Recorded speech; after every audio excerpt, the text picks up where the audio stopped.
ಕನ್ನಡದ ನಂಬರ್ 1 ದಿನಪತ್ರಿಕೆ ವಿಜಯವಾಣಿಯಲ್ಲಿ ಪ್ರಕಟವಾಗಿರುವ ಈ ದಿನದ ಮಹತ್ವದ ಸುದ್ದಿಗಳನ್ನೊಮ್ಮೆ ನೋಡಿ ಬರೋಣ. ರಾಜ್ಯದಲ್ಲಿ ಅಂತರ್ಜಾತಿ ವಿವಾಹವಾಗುವ ದಂಪತಿಗಳ ಮೇಲೆ ನಡೆಯುವ ದೌರ್ಜನ್ಯ, ಸಾಮಾಜಿಕ ಬಹಿಷ್ಕಾರ ಹಾಗೂ ಗೌರವದ ಹೆಸರಿನಲ್ಲಿ ನಡೆಯುವ ಹತ್ಯೆಗಳನ್ನು ತಡೆಯಲು ರಾಜ್ಯ ಸರ್ಕಾರವು ಅತ್ಯಂತ ಮಹತ್ವದ ಕರ್ನಾಟಕ ವಿವಾಹ ಆಯ್ಕೆಯ ಸ್ವತಂತ್ರ ಮತ್ತು ಗೌರವದ ಹೆಸರಿನ ಅಪರಾಧಗಳ ತಡೆ ಹಾಗೂ ನಿಷೇಧ ಕಾಯ್ದೆ 2026 ಜಾರಿಗೆ ತರುತ್ತಿದೆ.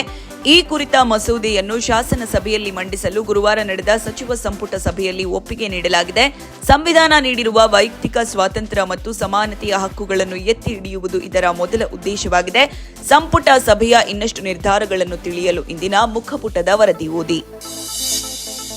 ಒಳ ಮೀಸಲಾತಿ ಅನ್ವಯ 56,000 ಹುದ್ದೆಗಳನ್ನು ಭರ್ತಿ ಮಾಡುವಂತೆ ಆಗ್ರಹಿಸಿ ಒಳ ಮೀಸಲಾತಿ ಹೋರಾಟ ಸಮಿತಿ ಕಾರ್ಯಕರ್ತರು ಗುರುವಾರ ಬೆಂಗಳೂರಲ್ಲಿ ಬೃಹತ್ ಪ್ರತಿಭಟನೆ ನಡೆಸಿ ರಾಜ್ಯ ಸರ್ಕಾರದ ವಿರುದ್ಧ ಆಕ್ರೋಶ ವ್ಯಕ್ತಪಡಿಸಿದರು. ಪ್ರತಿಭಟನೆಯ ತೀವ್ರತೆಗೆ ಸ್ಪಂದಿಸಿದ ಸರ್ಕಾರ ತಕ್ಷಣವೇ ಸಚಿವರಾದ ಕೆಎಚ್ ಮುನಿಯಪ್ಪ, ಸತೀಶ್ ಜಾರಕಿಹೊಳಿ, ಈಶ್ವರ್ ಖಂಡ್ರೆ ಮತ್ತು ದಿನೇಶ್ ಗುಂಡೂರಾವ್ ಪ್ರತಿಭಟನಾ ಸ್ಥಳಕ್ಕೆ ಕಳಿಸಿ ಹೋರಾಟಗಾರರ ಮನವೊಲಿಕೆ ಪ್ರಯತ್ನ ನಡೆಸಿತು. ಮಾರ್ಚ್ 27ರಂದು ನಡೆಯಲಿರುವ ವಿಶೇಷ ಸಂಪುಟ ಸಭೆಯಲ್ಲಿ ಸಮಗ್ರವಾಗಿ ಚರ್ಚಿಸಿ ಸೂಕ್ತ ನಿರ್ಧಾರ ಕೈಗೊಳ್ಳುವುದಾಗಿ ಸಚಿವರು ಭರವಸೆ ನೀಡಿದರು. ಪ್ರತಿಭಟನೆ ಕುರಿತ ಹೆಚ್ಚಿನ ಮಾಹಿತಿಗೆ ಇಂದಿನ ಮುಖಪುಟದ ವರದಿ ಓದಿ.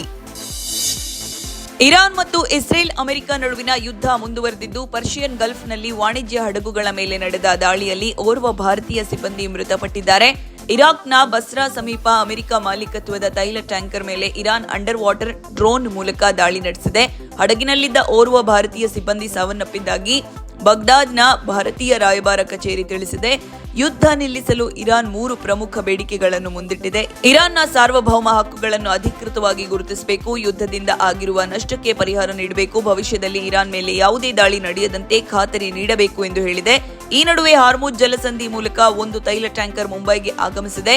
ಇರಾನ್ ಯುದ್ಧದ ಮತ್ತಷ್ಟು ಸುದ್ದಿಗಳಿಗೆ ದೇಶ ವಿದೇಶ ಪುಟ ನೋಡಿ. ನೇಮಕಾತಿಯಲ್ಲಿ ಭ್ರಷ್ಟಾಚಾರ ತಡೆಯಲು ಕಾನೂನು ತಿದ್ದುಪಡಿ ಮಾಡಿ ಕಟ್ಟುನಿಟ್ಟಿನ ನಿಯಮ ಜಾರಿಗೊಳಿಸಿದರೂ ಕೆಪಿಎಸ್ಸಿ ಅವರಿಗೆ ಕಾನೂನಿನ ಭಯ ಇಲ್ಲದಂತಾಗಿದೆ. ಹಾಗಾಗಿ ಸಂಸ್ಥೆಯನ್ನೇ ರದ್ದುಗೊಳಿಸುವುದು ಸೂಕ್ತ ಎಂದು ಸಚಿವ ಪ್ರಿಯಾಂಕ್ ಖರ್ಗೆ ವಿಧಾನಸಭೆಯಲ್ಲಿ ಅಸಮಾಧಾನ ಹೊರಹಾಕಿದ್ದಾರೆ. ಬಿಜೆಪಿಯ ಶಾಸಕ ವಿ ಸುನಿಲ್ ಕುಮಾರ್ ಅವರು ನಿಯಮ 69ರ ಅಡಿ ವಿಷಯ ಪ್ರಸ್ತಾಪಿಸುತ್ತಾ ಕೆಪಿಎಸ್ಸಿಯಲ್ಲಿ ನಡೆಯುತ್ತಿರುವ ನೇಮಕಾತಿ ಅವ್ಯವಹಾರಗಳ ಕುರಿತು ಆರೋಪಗಳು ಹಾಗೂ ಅನುಮಾನಗಳ ಬಗ್ಗೆ ಸರ್ಕಾರ ಉತ್ತರಿಸಬೇಕು ಎಂದು ಆಗ್ರಹಿಸಿದ್ರು. ಇದಕ್ಕೆ ಪ್ರತಿಪಕ್ಷ ನಾಯಕ ಆರ್ ಅಶೋಕ್, ಶಾಸಕರಾದ ಎಸ್ ಸುರೇಶ್ ಕುಮಾರ್, ಆರಗ ಜ್ಞಾನೇಂದ್ರ ಧ್ವನಿಗೂಡಿಸಿದ್ರು. ವಿಧಾನಮಂಡಲದ ಕಲಾಪದ ವರದಿಗೆ ಸಮಸ್ತ ಕರ್ನಾಟಕ ಪುಟ ನೋಡಿ. ಬಿಪಿಎಲ್ ಕಾರ್ಡ್ಗಳ ವಾರ್ಷಿಕ ಆದಾಯ ಮಿತಿಯನ್ನು ಹೆಚ್ಚಿಸುವ ಬಗ್ಗೆ ರಾಜ್ಯದ ಸರ್ಕಾರ ಇಂಗಿತ ವ್ಯಕ್ತಪಡಿಸಿದೆ. ಗುರುವಾರ ವಿಧಾನಸಭೆಯ ಪ್ರಶ್ನೋತ್ತರ ಕಲಾಪದಲ್ಲಿ ಆಹಾರ ಸಚಿವರ ಅನುಪಸ್ಥಿತಿಯಲ್ಲಿ ಉತ್ತರ ನೀಡಿದ ಆರೋಗ್ಯ ಸಚಿವ ದಿನೇಶ್ ಗುಂಡೂರಾವ್ ಈ ಅಂಶ ಪ್ರಸ್ತಾಪಿಸಿದ್ದಾರೆ. ಆರ್.ವಿ. ದೇಶಪಾಂಡೆ ಅಧ್ಯಕ್ಷತೆಯ ಆಡಳಿತ ಸುಧಾರಣೆ ಆಯೋಗವು ತನ್ನ ವರದಿಯಲ್ಲಿ ಈ ಸಂಗತಿಯನ್ನು ಹೇಳಿದೆ. ಬಿಪಿಎಲ್ ಕಾರ್ಡ್ ಪಡೆಯಲು ಇರುವ ವಾರ್ಷಿಕ ಆದಾಯದ ಮಿತಿಯನ್ನು 3 ಲಕ್ಷ ರೂಪಾಯಿಗೆ ಏರಿಸಬೇಕೆಂದು ಶಿಫಾರಸು ಮಾಡಲಾಗಿದ್ದು, ಸರ್ಕಾರ ಸಕಾರಾತ್ಮಕ ಪರಿಶೀಲಿಸುತ್ತಿದೆ ಎಂದರು. ಕೇಂದ್ರದ ಮಾನದಂಡದ ಪ್ರಕಾರ ರಾಜ್ಯದಲ್ಲಿ 1.09 ಕೋಟಿ ಬಿಪಿಎಲ್ ಕಾರ್ಡ್ ಇರಬೇಕು. ಆದರೆ ಹೆಚ್ಚುವರಿ ಕಾರ್ಡ್ಗಳಿವೆ. ಹೆಚ್ಚುವರಿ ಕಾರ್ಡ್ಗಳಿಗೆ ಕೇಂದ್ರದಿಂದ ಪಡಿತರ ಬರುವುದಿಲ್ಲ ಎಂದು ಸ್ಪಷ್ಟಪಡಿಸಿದರು. ವಿವರ ಸಮಸ್ತ ಕರ್ನಾಟಕ ಪುಟದಲ್ಲಿದೆ. ಮಧ್ಯಪ್ರಾಚ್ಯದಲ್ಲಿನ ಸಂಘರ್ಷ ಸನ್ನಿವೇಶದಿಂದಾಗಿ ಉಂಟಾಗಿರುವ ಅನಿಲ ಅಭಾವದಿಂದಾಗಿ ವಾರಾಂತ್ಯಕ್ಕೆ ರಾಜ್ಯಾದ್ಯಂತ ಬಹುತೇಕ ಹೋಟೆಲ್, ಅತಿಥಿಗೃಹ, ಕಲ್ಯಾಣ ಮಂಟಪ ಹಾಗೂ ಪಿಜಿಗಳು ಬಂದ್ ಆಗುವ ಲಕ್ಷಣ ಕಾಣುತ್ತಿವೆ. ಈಗಾಗಲೇ ಕೆಲ ಹೋಟೆಲ್ಗಳು ಸೌದೆ ಒಲೆ ಬಳಕೆಗೆ ಮುಂದಾಗಿದ್ದು, ಕಾಡಂಚಿನಲ್ಲಿ ಹಾಗೂ ಸರ್ಕಾರಿ ಭೂಮಿಯಲ್ಲಿನ ಮರಗಳ ಅಕ್ರಮ ಕಡಿತಲೆ ಆಗದಂತೆ ಕಟ್ಟೆಚ್ಚರ ವಹಿಸಲು ಅರಣ್ಯ ಸಚಿವ ಈಶ್ವರ ಖಂಡ್ರೆ ಸೂಚನೆ ನೀಡಿದ್ದಾರೆ.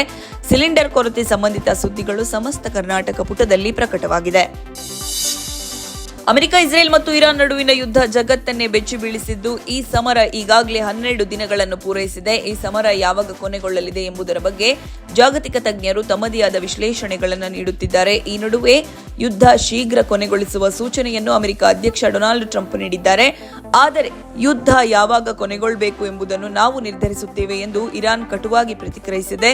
ಸಮರದ ಪರಿಣಾಮವಾಗಿ ಈಗಾಗಲೇ ಲಕ್ಷಾಂತರ ಜನರು ನಿರಾಶ್ರಿತರಾಗಿದ್ದಾರೆ. ಸಮರ ಶೀಘ್ರದಲ್ಲೇ ಕೊನೆಗೊಳ್ಳದಿದ್ದರೆ ಯಾವೆಲ್ಲ ಸಮಸ್ಯೆಗಳು ತೀವ್ರಗೊಳ್ಳಬಹುದು? ಈ ಕುರಿತಾದ ವಿಶ್ಲೇಷಣೆ ಚಿಂತನ ಪುಟದಲ್ಲಿದೆ. ಭಾರತ, ಚೀನಾ, ಜಪಾನ್ ಮತ್ತು ಐರೋಪ್ಯ ಒಕ್ಕೂಟ ಸಹಿತ ತನ್ನ ವಾಣಿಜ್ಯ ಪಾಲುದಾರ ಆರ್ಥಿಕತೆಗಳ ವಿರುದ್ಧ ಅಮೆರಿಕ ವಿಚಾರಣೆ ಆರಂಭಿಸಿದೆ. ಅಮೆರಿಕದ ಉತ್ಪಾದನಾ ವಲಯಕ್ಕೆ ಮಾರಕವಾಗುವ ಅನ್ಯಾಯದ ವಾಣಿಜ್ಯ ಚಟುವಟಿಕೆಗಳನ್ನು ಪರಿಶೀಲಿಸುವುದು ಇದರ ಉದ್ದೇಶ ಎಂದು ಅಮೆರಿಕ ವಾಣಿಜ್ಯ ಪ್ರತಿನಿಧಿ ಜೇಮಿಸನ್ ಗ್ರೀರ್ ತಿಳಿಸಿದ್ದಾರೆ. ನಾನಾ ರಾಷ್ಟ್ರಗಳ ಕಾರ್ಯಾಚರಣೆಗಳು, ನೀತಿಗಳು ಮತ್ತು ಆಚರಣೆಗಳ ಕುರಿತು 1974ರ ವಾಣಿಜ್ಯ ಕಾನೂನಿನ 301B ಸೆಕ್ಷನ್ ಅನ್ವಯ ವಿಚಾರಣೆಗಳನ್ನು ನಡೆಸಲಾಗುತ್ತದೆ. ಹಣಕಾಸು ಸಂಬಂಧಿತ ಮತ್ತಷ್ಟು ಸುದ್ದಿಗೆ ಚಿಂತನ ಪುಟ ನೋಡಿ. ಟೀಂ ಇಂಡಿಯಾದ ಮಾಜಿ ನಾಯಕ ಮತ್ತು ಕೋಚ್ ರಾಹುಲ್ ದ್ರಾವಿಡ್ ಬಿಸಿಸಿಐನಿಂದ ಜೀವಮಾನ ಸಾಧನೆ ಪ್ರಶಸ್ತಿಗೆ ಭಾಜನರಾಗಿದ್ದಾರೆ. ಭಾರತ ಏಕದಿನ ಮತ್ತು ಟೆಸ್ಟ್ ತಂಡಗಳ ನಾಯಕ ಶುಭ್ಮಾನ್ ಗಿಲ್ ವರ್ಷದ ಕ್ರಿಕೆಟಿಗರ ಪ್ರಶಸ್ತಿಗೆ ಪಾತ್ರರಾಗಲಿದ್ದಾರೆ. ಮಾರ್ಚ್ 15ರಂದು ನವದೆಹಲಿಯಲ್ಲಿ ನಡೆಯಲಿರುವ ಬಿಸಿಸಿಐ ವಾರ್ಷಿಕ ಪ್ರಶಸ್ತಿ ಪ್ರದಾನ ಸಮಾರಂಭದಲ್ಲಿ ಅವರೆಲ್ಲರೂ ಈ ಗೌರವ ಸ್ವೀಕರಿಸಲಿದ್ದಾರೆ. ವಿವರವಾದ ವರದಿ ಕ್ರೀಡಾಪುಟದಲ್ಲಿದೆ. ಇವಿಷ್ಟೇ ಅಲ್ಲ, ಮುಂಜಾನೆ ಮಾತು, ಅಂತರಂಗ, ಭವಿಷ್ಯ, ಮನೋವಿಕಾಸದ ಕಾಲಂಗಳು, ಕ್ರೀಡೆ, ಸಿನಿಮಾ, ದೇಶ ವಿದೇಶಗಳ ಭರಪೂರ ಸುದ್ದಿಗಳ ವಿಶೇಷಗಳಿಗಾಗಿ ವಿಜಯವಾಣಿ ಓದಿ. ನೋ ಉತ್ಪ್ರೇಕ್ಷೆ, ನೋ ಊಹಾಪೋಹ. ತಾಜಾ ಸುದ್ದಿ, ನಿಖರ ಮಾಹಿತಿಗೆ ಬ್ರೌಸ್ ಮಾಡಿ ವಿಜಯವಾಣಿ.net. QR ಕೋಡ್ ಸ್ಕ್ಯಾನ್ ಮಾಡಿ ಆಪ್ ಡೌನ್ಲೋಡ್ ಮಾಡಿಕೊಳ್ಳಿ.